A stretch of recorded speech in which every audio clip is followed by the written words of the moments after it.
Last week, we got our first balance patch preview of 2026, with Cal, Taylor, and Roy going over the upcoming changes in the January 13th balance patch. This is the first major balance patch to adjust the elite specializations released in the Visions of Eternity expansion, and hopefully shake up the world versus world meta overall. In this video, we're going to cover the changes to each profession and how that profession is currently positioned in world versus world groups. And then at the end, we're going to talk about the broader impact of this patch on the game mode overall, and what its effects are likely to be. I've got some thoughts on this topic, so do make sure you stick around to the end, or you can skip right to it using the video timestamps if you've already read the patch notes. As a reminder, this video is aimed mostly at organized groups and coordinated squad play, since that's where my expertise is for world versus world. We're going to get started by looking at the light armor professions, beginning with Elementalist. And Elementalist is currently doing okay in world versus world groups. Tempest and Evoker are a step behind Druid in overall effectiveness, but they're potent healers and condition cleansers in their own right, while the Burning Hands DPS Catalyst build is an extremely strong spike damage profession that's utilized by some very skilled groups, and Staff Beaver for Meteor Shower continues to be a solid overall choice for doing things like clouding. So as far as upcoming changes go, I don't really see anything that's going to help or hurt Elementalist builds here. Weaver's spear abilities are getting some pretty significant buffs, but Staff is already an extremely strong weapon, and I don't think these are going to go far enough towards replacing that weapon on DPS Weaver builds specifically, but it is something to maybe keep an eye on. Moving on to Mesmer, Troubadour has emerged as one of the winning specializations from the release of Visions of Eternity, and is a powerful secondary support that provides good healing and cleanses, while also generating additional stability and resistance for your party. The only thing that's really being changed here is Illusionary Inspiration, your minor Grandmaster in your Inspiration trait line, which is being reduced from 15% bonus healing down to 5%. So this is a nerf, but it shouldn't be so severe that groups stop running Troubadour altogether. There's also some changes to Chronomancer here, but Troubadour has largely replaced Chronomancer as the de facto support profession for world versus world groups, and I don't think those changes are particularly substantial. Rounding out light armor professions with Necromancer, Ritualist has been another strong Visions of Eternity profession that is going mostly unchecked in these patch notes. Awaken the Pain, which increases the power that you get from Might, is being moved to a minor trait in Spite, and then a number of greatsword skills are being changed as well. Death Spiral, your greatsword 3, will now steal life from enemies instead of granting life force, but do slightly less damage overall. That missing life force has been moved to Nightfall, which now only corrupts boons on the initial cast, but also grants protection and life force while standing in its radius. There's also a change that was mentioned on the stream, but didn't currently get transcribed into the notes, which is that the cooldown for Nightfall will be reduced to 25 seconds instead of its current 40. And finally, Grasping Darkness, Greatsword 5, will now also give quickness to the Necromancer when it hits an enemy. Now, I have thoughts on Greatsword for Necromancer. In fact, I made an entire video about Greatsword on Necromancer. On stream, Roy and Cal mentioned that the aim of these changes was to limit Greatsword's use on support professions, like Scourge and Harbinger, and return the weapon more to its bruiser-based role, which I think is the correct approach to dealing with Greatsword's current prevalence in world versus world right now. The problem is I don't think these changes actually do that, and I think especially with the cooldown reduction to Nightfall, this change is actually a buff to Greatsword overall. I know that sounds crazy on the surface when it looks like it's losing boon corrupts, but we'll cover this change in more detail at the end of the video, so stick around for that. Moving on to medium armor professions, beginning with Engineer, which is currently the dominant damage profession for organized world versus world groups. Amalgam, Scrapper, and Hollowsmith are all excellent DPS choices, in part because they all have access to Acid Bomb on Elixir Gun, and Flamethrower as an overall weapon kit. And in the current notes, there are some changes to the firearms trait line that should increase Engineer damage across all three of these specializations even further. Firearms is getting a new trait in Heavy Metal, which increases critical strike chance and critical damage against enemies under 75%, 50%, and 25% health. Modified Ammunition, which increases damage per condition on a foe, is replacing the Grandmaster minor trait Serrated Steel, and Sharpshooter is being moved to its major slot, which will now scale Bleed with your power damage. Then, to complete this game of trait musical chairs, Serrated Steel is your new Adept minor. So there's a lot of confusing changes and trait swaps here. This is a quick diagram of where everything is going to be and what it'll do.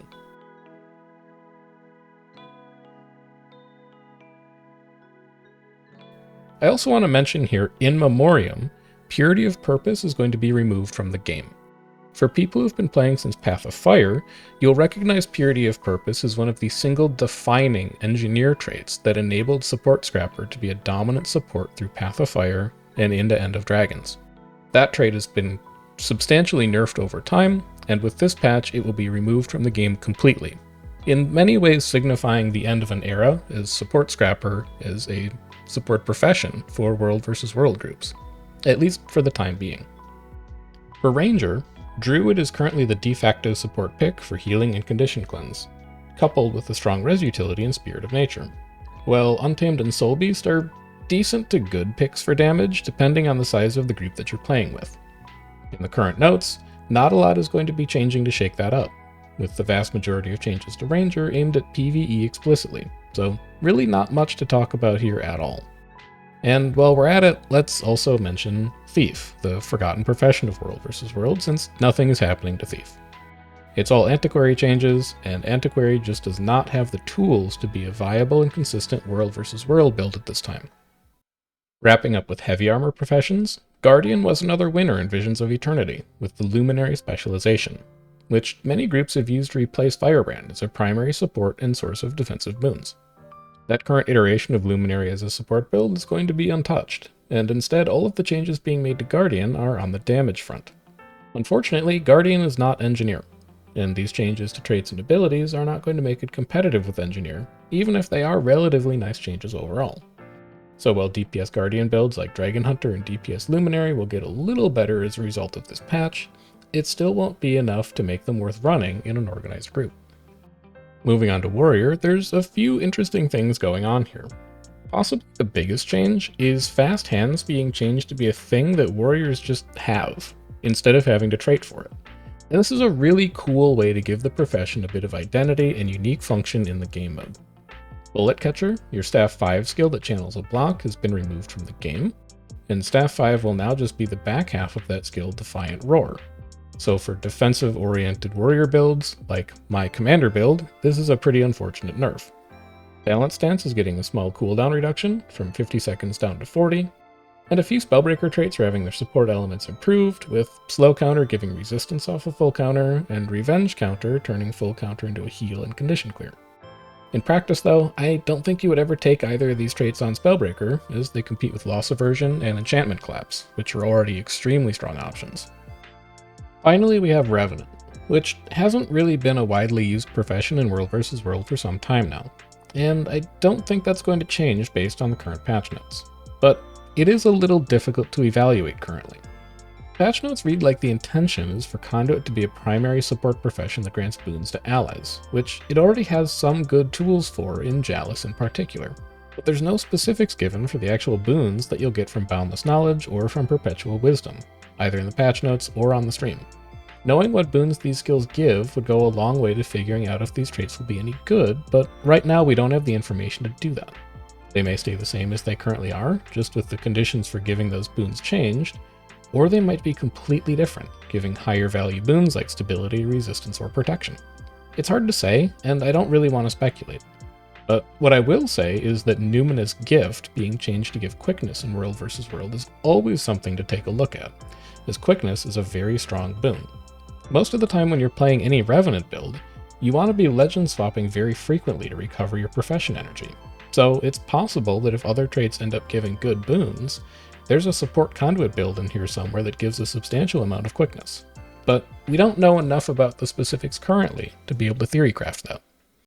So that about wraps it up for changes that we saw in these notes. And obviously this isn't exhaustive, it's just a look at the changes that I think are most likely to have an impact overall. If you want to go through the full patch note preview, I've left a link for those in the video description. But now that we've hit the high notes, let's unpack these changes overall, and how they're likely to change World vs. World in the coming months. The short answer is, I don't actually think these notes really change anything.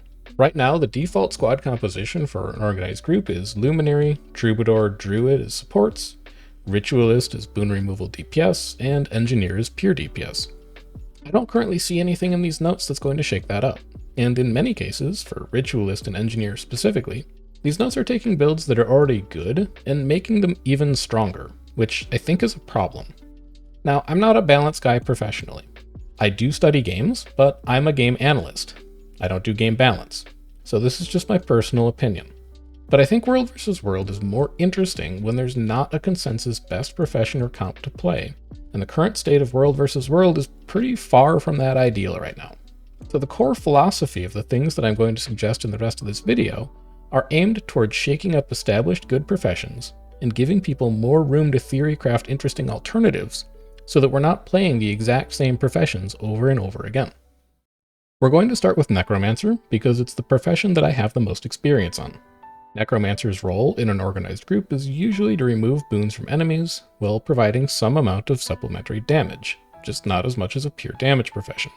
But the reason Necromancer is currently the best choice for doing this is because it has almost no competition for boon removal from any other profession, because of the volume of strips that it can generate.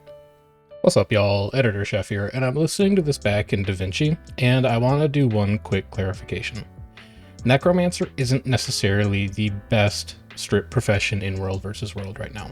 And if you're good at Virtuoso, Virtuoso is an example of a profession that can outstrip a Necromancer when played well. The problem is that Virtuoso is pretty difficult to play, and Necromancer is drop dead easy. Plus, Necromancer has marginally better group utility, and is also significantly better at mitigating incoming damage, which means that while it is technically slightly worse than Virtuoso, it's infinitely easier to play and easier to use in a larger organized group. Everything else I still mostly agree with, but I heard that audio back and I was like, I kind of disagree with that, so I thought I would give the clarification here. Now earlier in the video, I said that I think the Nightfall change is actually a buff to Necromancer Greatsword. Right now, when you cast Nightfall, it removes 1 boon from up to 5 targets every 2 seconds for 8 seconds.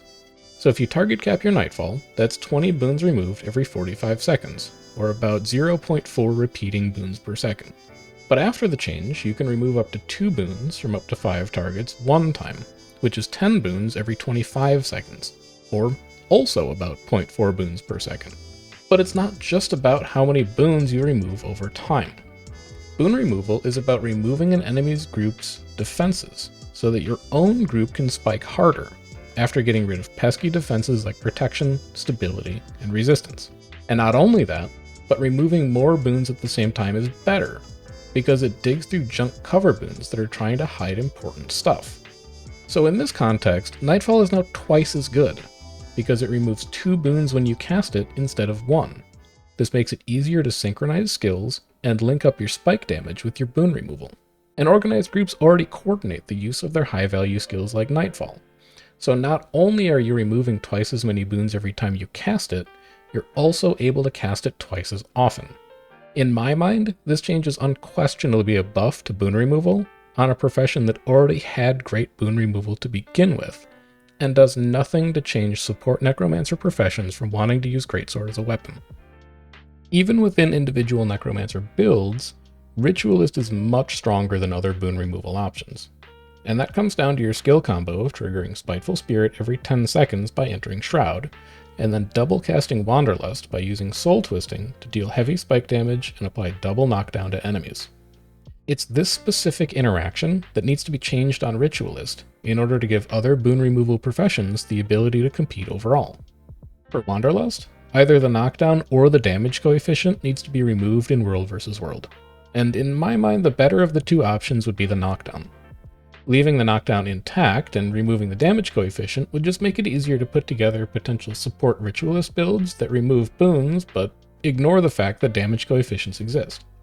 Nightfall, and Greatsword as a weapon overall, are also going to continue to be problematic in these balance patch notes as they're written currently, as front-loading boon removal on Nightfall is a fine change, but if the intention is to prevent support professions from using it as a weapon, the cooldown needs to stay at about 40 seconds or so, in order to offset the advantage of removing additional boons on cast.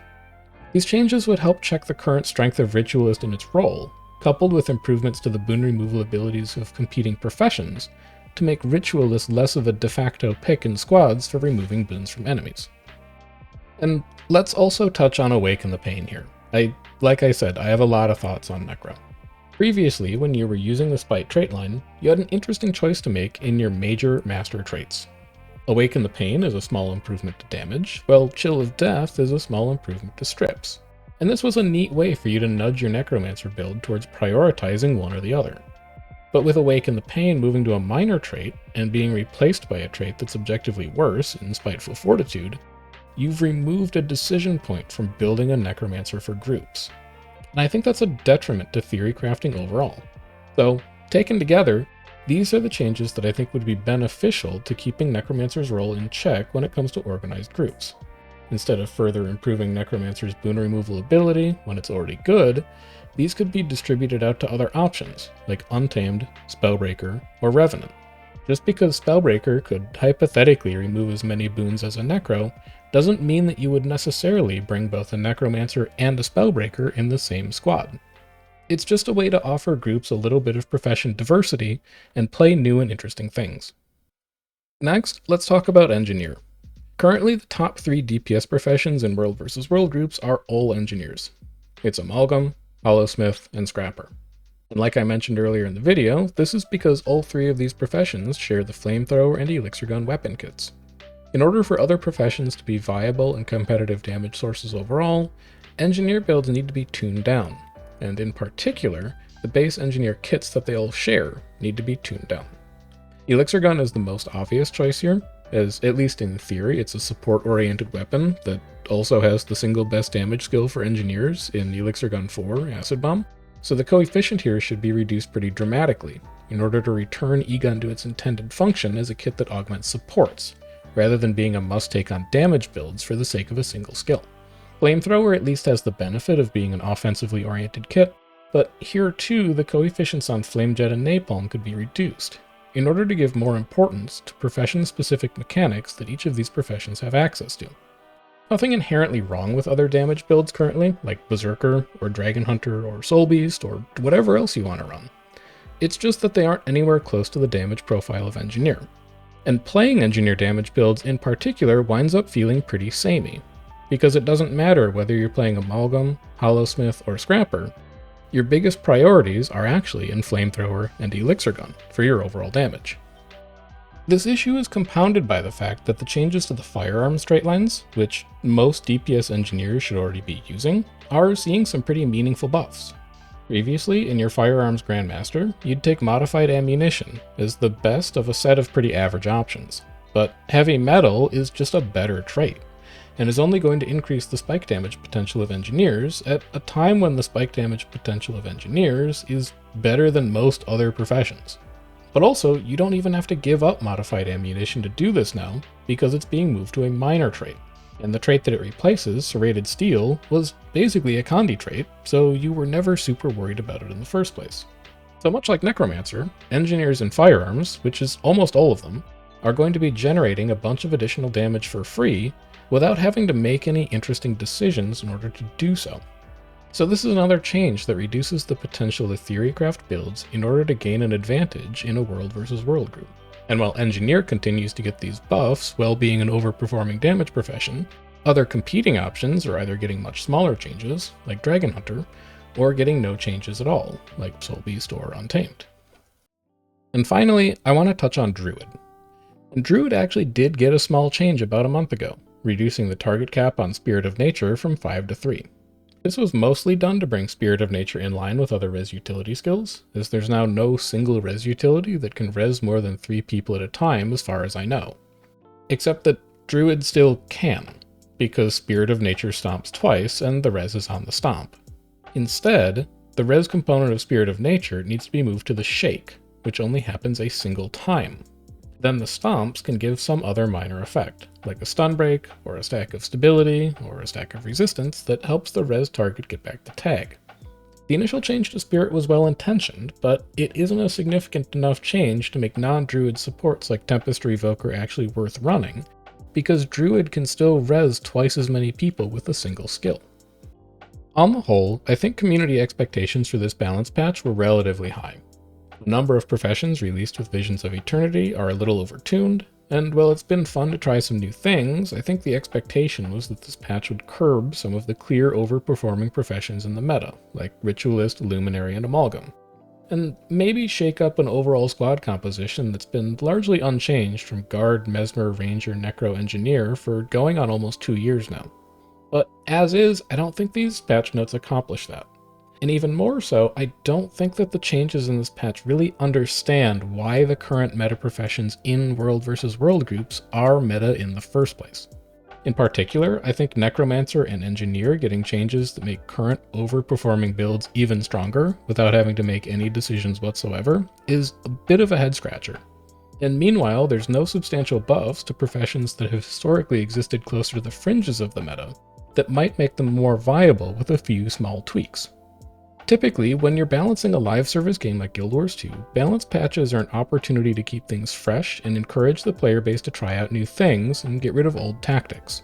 But there's nothing in these patch notes that makes me feel like that's going to be a worthwhile activity given what currently works for organized groups.